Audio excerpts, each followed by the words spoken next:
बाल मंदिर के प्यारे विद्यार्थियों, आपका इस YouTube चैनल पर हार्दिक स्वागत है।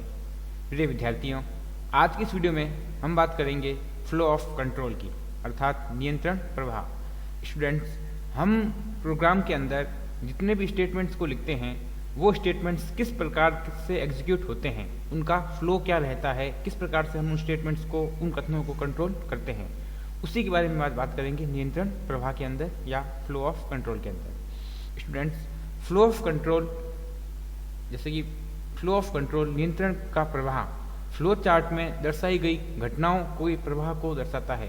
अब फ्लो चार्ट में जो घटनाएं होंगी वो कौन सी होंगी? वो होंगी स्टेटमेंट्स, जो आप किसी प्रॉब्लम को सॉल्व करने के लिए प्रोग्राम के अंदर लिखते हो। घटनाएं एक अनुक्रम में या एक निर्णय के आधार पर शाखाओं में प्रवाहित हो सकती है। अब शाखाओं का मतलब क्या है कि डिसीजन मेकिंग, हम किस प्रकार से डिसीजन लेते हैं उस आधार पे हमारी सारे इवेंट्स, हमारे सारे स्टेटमेंट्स ब्रांचेस के अंदर डिवाइड हो सकते हैं, या कुछ परिमित भाग या कुछ भाग परिमित संख्या में दोहरा सकता है। मतलब कुछ स्टेटमेंट ऐसे भी होंगे जिनको हमको रिपीटेशन की जरूरत पड़ती है, जो मतलब कई बार एग्जीक्यूट होते हैं। तो इसको हम कहेंगे फ्लो ऑफ कंट्रोल। ये तीन प्रकार का होता है। पहला होता है सिक्वेंशियल, दूसरा होता है सिलेक्शन, तीसरा होता है रिपीटेशन। सिक्वेंशियल में क्या होता है कि जितने भी स्टेटमेंट्स होते हैं सब एक के बाद एक क्रम के अंदर एग्जीक्यूट होते हैं। सिलेक्शन में हम सेलेक्ट करते हैं, मतलब हमारी सर्च के आधार पर, हमारी कंडीशन क्या है उस आधार पर स्टेटमेंट एग्जीक्यूट होते हैं। और रिपीटेशन में अगर हमें कोई किसी स्टेटमेंट को बार बार एग्जीक्यूट करवाना है तो उसके लिए हम करते हैं रिपीटेशन या इटरेशन। तो पहले हम बात करते हैं सिक्वेंशियल। सिक्वेंशियल प्रवाह में कथन एक के बाद अर्थात एक क्रम में निष्पादित होते हैं। ऐसे एल्गोरिदम जहां सभी चरणों को एक के बाद एक एग्जीक्यूट किया जाता है, ऐसा निष्पादन सिक्वेंशियल निष्पादन कहलाता है। ठीक है, मतलब जिसमें सारे स्टेप एक के बाद एक एग्जीक्यूट होते हैं। अगर आपको इसका एग्जाम्पल बताऊं तो आप जैसे कि इस एल्गोरिदम को कंसिडर कीजिए। इसमें हमने लिया इनपुट लेंथ, इनपुट ब्रेथ, मतलब कि इसमें क्या कर रहे हैं हम किसी रेक्टेंगल का, किसी आयत का एरिया निकाल रहे हैं और बाद में उसके आयतन को कैलकुलेट कर रहे हैं। तो पहले हमने जैसे कि हमको एरिया निकालना है तो उसके लिए हम क्या है, लंबाई और चौड़ाई। तो हमने ले ली लेंथ और ब्रेथ, मतलब लंबाई और चौड़ाई, ये ले ली हमने इनपुट के रूप में। अब बाद में हमने इसको कंप्यूट करवाया, मतलब एरिया कैसे निकाला? एरिया मतलब क्षेत्रफल, लेंथ इंटू ब्रेथ मतलब लंबाई इंटू चौड़ाई। तो इससे क्या निकला? आयत का क्षेत्रफल। अब उसके बाद में हम इस क्षेत्रफल को बाद में क्या करवा देंगे? प्रिंट करवा देंगे।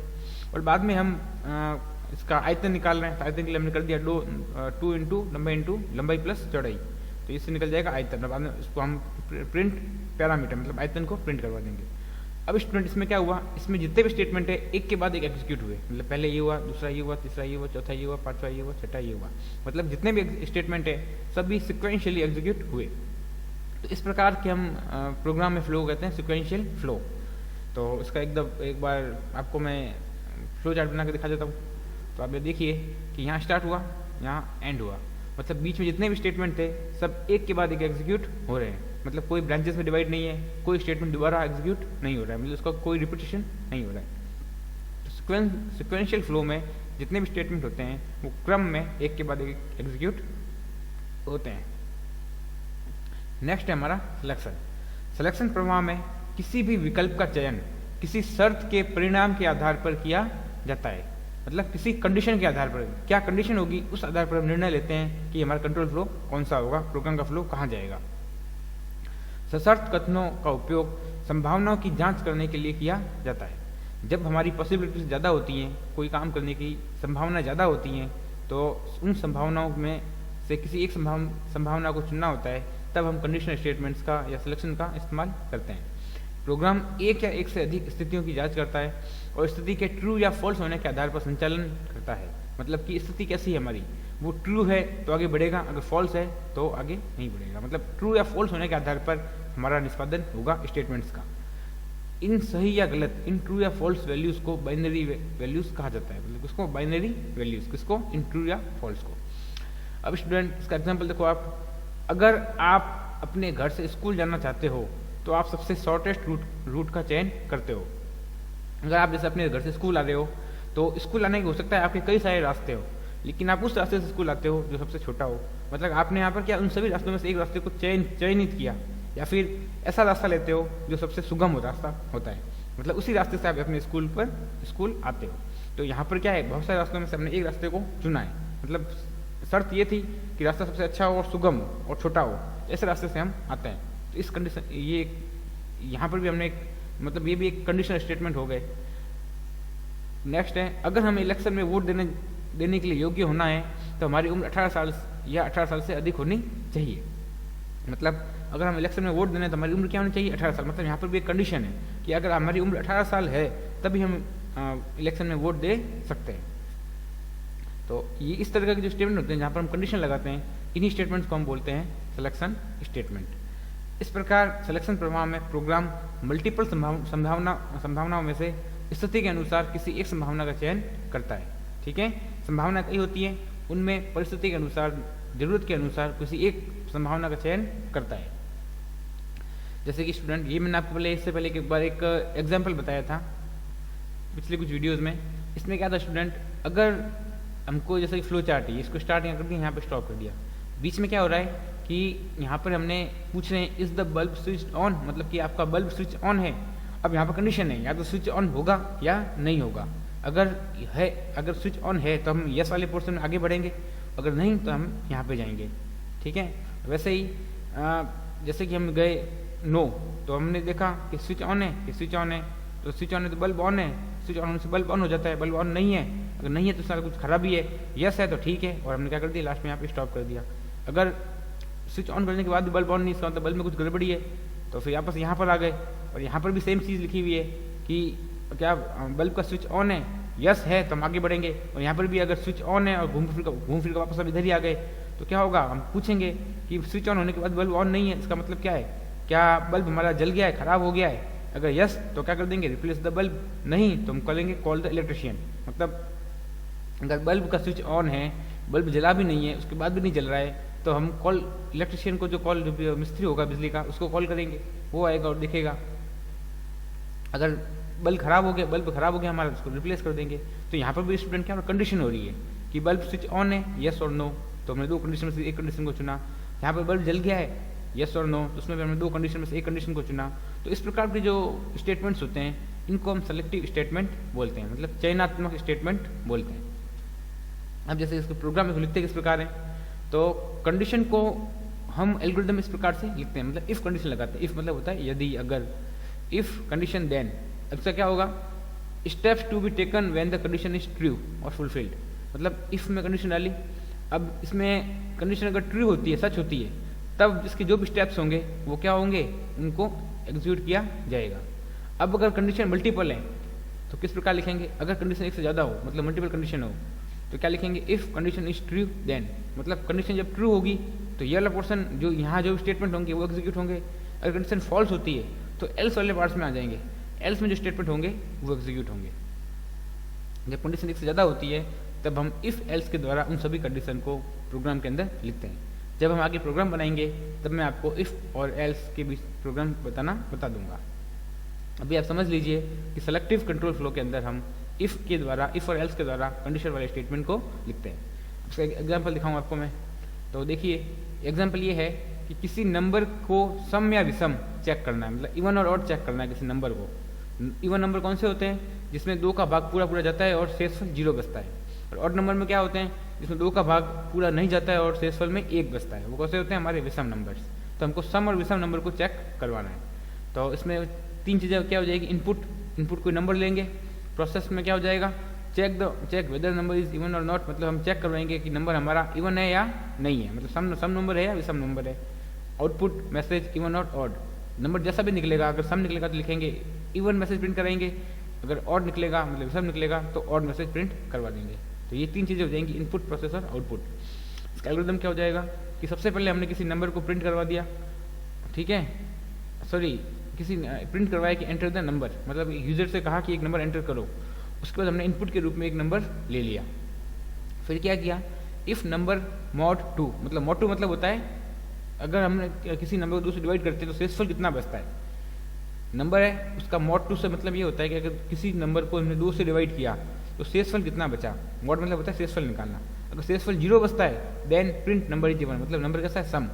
एल्स मतलब क्या मैंने कहा था, जब कंडीशन एक से ज़्यादा होती है तब हम क्या करते हैं, इफ और एल्स का इस्तेमाल करते हैं।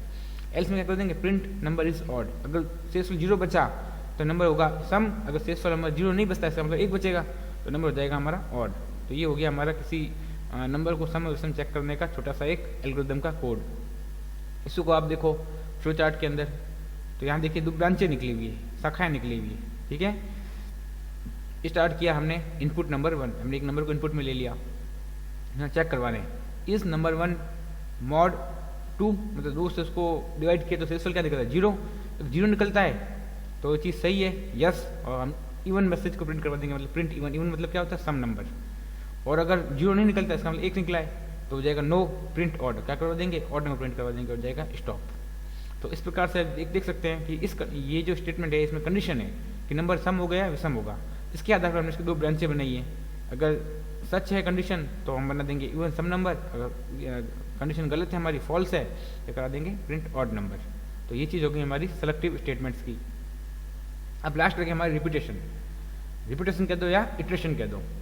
रिपीटेशन या इटरेशन में हम किसी काम को एक सीमा तक बार बार करना चाहते हैं, मतलब एक सीमा तक किसी काम को जब बार बार करना चाहते हैं। जैसे कि कुछ एग्जाम्पल ले रखे हैं मैंने, 10 बार हथौड़ी बजानी है, किसी ताश के खेल में ताश के पत्तों को 5 बार निकालना है, किसी जगह 20 बार जंप करनी है। तो मतलब इसमें क्या कर रहे हैं हम, कोई काम एक के बाद एक बार बार एक ही काम को बार बार कर रहे हैं। तो इन सभी स्टेटमेंट्स को हम इन सभी स्टेटमेंट्स में हम किसी काम को बार बार कर रहे हैं, इसलिए ये उदाहरण रिपीटेशन के, ठीक है।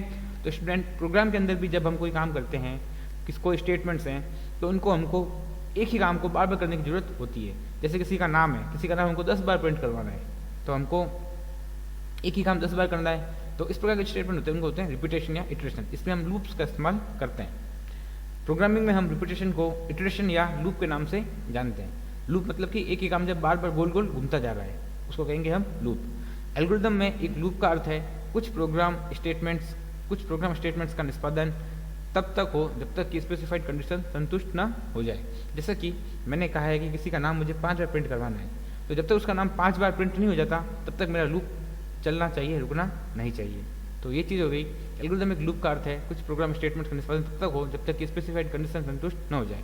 मतलब कोई एक स्पेसिफाइड कंडीशन होगी, कोई शर्त होगी जो संतुष्ट होगी तभी हमारा लूप रुकेगा, उससे पहले हमारा लूप नहीं रुकेगा, एक काम ही बार बार करता जाएगा, ठीक है। जैसे डेली लाइफ में हम कई काम बार बार करते हैं। जैसे घर में हमारी माता जी रोटी बनाती हैं, तो रोटी वो तब तक बनाती है जब तक कि वो घर के जितने भी सदस्य हैं उन सबके लिए रोटी नहीं बना ले।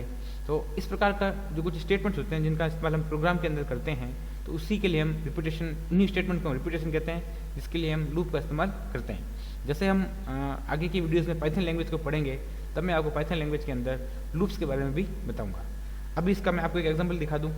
जैसे कि इसमें क्या लिखा है मैंने, किन्हीं 5 नंबरों का औसत निकालना है। मतलब कोई 5 नंबर जिनका हमको एवरेज निकालना है। तो इसका एल्गोरिथम क्या हो जाएगा, पहले सेट काउंट इक्वल टू 0 और सम इक्वल टू 0। स्टूडेंट्स औसत कैसे निकालते हैं, औसत निकालने जैसे 5 नंबर का औसत निकालना है मुझे, सबसे पहले मुझे उन 5 नंबर को जोड़ना पड़ेगा और उसका 5 से भाग लगाना पड़ेगा, मतलब जोड़ने का काम मुझे करना पड़ेगा। तो स्टार्टिंग में जब मेरे पास एक भी नंबर नहीं है तब सम उसका कितना है, सम मतलब कि जोड़, सम कितना है 0। अब स्टूडेंट इस स्टेप को एक बार आप भूलो, ठीक है। यहाँ पे आ जाओ, सेकंड स्टेप में आपको बाद में बताऊंगा। यहाँ पे आ जाओ, इनपुट है नंबर 2 नम, मतलब एक नंबर नम नाम का मेरा वेरिएबल है, उसके अंदर मैं क्या ले रहा हूँ, एक नंबर इनपुट के रूप में ले रहा हूँ। बाद में क्या किया, sum equal to sum plus num, मतलब सम शुरू में कितना था 0, तो 0 प्लस जो भी कोई नंबर लिया माना कि 10, तो 0 प्लस 10 सम में कितना चला गया 10। अब यहाँ स्टूडेंट देखना कि रिपीट स्टेप 3 to 5, ये 3 से लेकर 5 स्टेप मुझे रिपीट करने हैं, ठीक है। 4th स्टेप में क्या है, count equal to count plus 1। अब कब तक रिपीट करना है, जब तक काउंट की वैल्यू मतलब 5 से कम है, ठीक है। मुझे 5 बार करना है, काउंट अभी 0 है, तो 0 1 2 3 4, मतलब कि 0 से स्टार्ट करें और 4 तक चलाएं तो 5 बार हमारा एक ही काम हमारा 5 बार हो रहा है। इन 5 बार में क्या हो रहा है कि इनपुट और नंबर टू नम, हम इस नम नाम के वेरिएबल के अंदर नंबर को इनपुट के रूप में ले रहे हैं। कितनी बार ले रहे हैं, 5 बार। अगर हमारा लूप 5 बार चल रहा है ये वाला, while count less than 5, start हमने किया 0 से, तो 0 1 2 3 4 और मतलब 4 तक, तो 4 तक अगर हम चलाते हैं तो लूप हमारा 5 बार चलता है। रिपीट स्टेप 3 to 5, कितनी बार स्टेप रिपीट होंगे, 5 बार रिपीट होंगे। तो 5 बार हम नम नाम के वेरिएबल के अंदर नंबर लेंगे और उसको सम के अंदर जोड़ते जाएंगे। पहली बार हमने 10 लिया तो सम प्लस 10 हुआ, कितना हुआ 10 हो गया। दूसरी बार हमने 20 लिया तो सम में कितना हो गया 10 प्लस 20 30 हो गया। इस प्रकार से हम 5 नंबर को जोड़ देंगे और जैसे ही हमारी काउंट की वैल्यू 5 हो जाएगी तब हम इससे क्या आ जाएंगे, बाहर आ जाएंगे। मतलब हमारी एक स्पेसिफाइड कंडीशन है, वो क्या हो जाएगी, फॉल्स हो जाएगी। जैसे कि कंडीशन सच कब होगी, जब काउंट की वैल्यू 5 से कम है, मतलब 4 तक है। जैसे ही 5 हुई तो क्या होगा, काउंट लेस देन 5, मतलब 5 से कम नहीं रहा, 5 के बराबर हो गया, तो हमारी कंडीशन क्या होगी, फॉल्स। हम आ जाएंगे यहाँ पे क्या होगा स्टूडेंट कि हमने एवरेज की गणना कर दी। एवरेज कितना, मतलब सम में 5 नंबर जोड़ने के बाद सम में जो भी हुआ उसको 5 से डिवाइड कर दिया और हमने एवरेज को प्रिंट करवा दिया। ठीक है, एवरेज आ गया और एवरेज लास्ट में एवरेज क्या कर दिया, प्रिंट करवा दिया। इसका फ्लो चार्ट देखिए आप। स्टार्ट, शुरू में काउंट 0 सम 0। अब यहाँ पर हमने कंडीशन डाल दी कि काउंट लेस देन 5, जब तक काउंट की वैल्यू लेस देन 5 है, मतलब 5 से कम है, तब तक हमारा लूप चलता रहेगा। ये जो स्टेप है हमारे 3 कि इनपुट नंबर को हमने इनपुट लिया और सम प्लस नम, सम स्टार्टिंग में 0 था तो 0 प्लस नम, मतलब जैसे कि नंबर मैंने लिया मैंने पहले 10, तो सम प्लस 10 मतलब 0 प्लस 10, तो सम में कितना चला गया 10, और काउंट की वैल्यू कितनी हो गई, काउंट प्लस 1 मतलब 0 प्लस 1 मतलब कितनी हो गई, 1 हो गई। और वापस से हमारा लूप यहाँ पे आया, काउंट की वैल्यू कितनी है, 1 लेस देन 5 है, यस है, तो वापस यहाँ आएगा। इनपुट नंबर एक और नंबर लेगा, नंबर था माना कि दोबारा से वो 15, तो सम में पहले कितना 10 था, मतलब 0 प्लस नम कितना हो गया था, 10 हुआ था, सम में चला गया 10। अब 10 यहाँ से लिया हमने 15, 10 प्लस 15 कितना हो गया 25। यहाँ पर आए काउंट प्लस 1, काउंट था 1 प्लस 1 2, अब यहाँ हो गया काउंट हो गया 2 लेस देन 5, अभी भी कंडीशन ट्रू है। अब 10 में आए, एक नंबर लिया हमने, नंबर लिया माना कि हमने 25, यहाँ कितना हो गया, सम में था 10, 25 प्लस 25 हो गया 50, काउंट को 1 से इंक्रीज हो गई, कितना हो गया 2 से हो गई 3, अभी कंडीशन ट्रू है। एक और नंबर ले लिया हमने, 50 में जोड़ दिया हमने माना कि 20, एक नंबर ले लिया हमने 20, 50 प्लस 20 कितना हो गया 70, 1 से इंक्रीज हो गया, कितना हो गया 3, यहाँ पर आए अभी भी काउंट 3 से कितना हो गया, सॉरी 4 हो गया, इधर आ गए, नंबर कितना, एक और नंबर ले लिया, नंबर ले लिया माना कि 10, तो 70 प्लस 10 कितना हो गया 80, और काउंट में आए कितना हो गया 4, सॉरी 4 से पहले 4 से कितना हो गया 5। अब जैसे यहाँ पर आए काउंट लेस देन 5, मतलब काउंट कितना है 5, तो 5 लेस देन 5 नहीं है, तो कंडीशन क्या होगी हमारी, मतलब यस तो रही नहीं है क्योंकि नो में आ गए। एवरेज कितना था नंबर, 5 नंबर जोड़े थे हमने, तो सब में कितने नंबर थे, 5 नंबर जोड़े 80 हो गए थे, 80 डिवाइड बाई 5 कितना हो गया 16, एवरेज में कितना आ गया 16। हमने बाद में एवरेज को प्रिंट करवा दिया, कर दिया प्रोग्राम को स्टॉप। तो स्टूडेंट इसमें हमने जो ये नंबर लेने का काम था, इनपुट है नंबर, एक हम बार बार कर रहे थे और बार बार नंबर को जोड़ रहे थे और बार बार काउंट के अंदर वैल्यू को इंक्रीज कर रहे थे, कब तक, जब तक काउंट की वैल्यू 5 से कम है तब तक। तो इसके अंदर कोई काम हम जब बार बार करते हैं तो उसको हम बोलते हैं रिपीटेशन या इटरेशन वाले कंसेप्ट, जिसके अंदर हम लूप का इस्तेमाल करते हैं। तो स्टूडेंट आज की वीडियो में मैंने आपको फ्लो ऑफ कंट्रोल बताया है। हो सकता है कि ये चीज़ें आप पहली बार पढ़ रहे हो इसलिए आपको अच्छे से समझ में नहीं आई हो कि कंप्यूटर हमारा कैसे काम करता है, लेकिन जैसे ही हम प्रोग्रामिंग लैंग्वेज को पढ़ेंगे, हम प्रोग्राम बनाना शुरू कर देंगे, तब ये सारी चीज़ें जो कि बहुत आसान है आपकी बहुत आसानी से समझ में आ जाएगी। तो स्टूडेंट आज की वीडियो में इतना ही, धन्यवाद।